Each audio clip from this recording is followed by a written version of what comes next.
आएगी। ऐ फातिमा, मुझे अपने गुनाहगार उम्मत का गम खाए जा रहा है और मैं अपने अल्लाह से दुआ कर रहा हूँ कि अल्लाह उनको माफ़ कर दे और जहन्नम से बरी कर दे।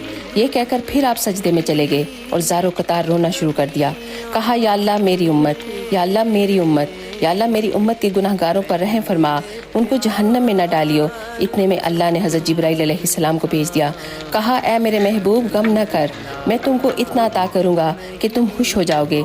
जैसे ही ये हुक्म आया तो आप सल्लल्लाहु अलैहि वसल्लम बहुत खुश हो गए और आप फरमाने लगे कि ए लोगो, अल्लाह ताला ने मुझसे वादा किया है कि रोज़े क़यामत मुझे मेरी उम्मत के मामले में खूब राज़ी करेगा और मैं उस वक़्त तक राज़ी नहीं होऊंगा जब तक मेरा आखिरी उम्मती जहन्नम से ना निकल जाए और जन्नत में दाखिल ना हो जाए।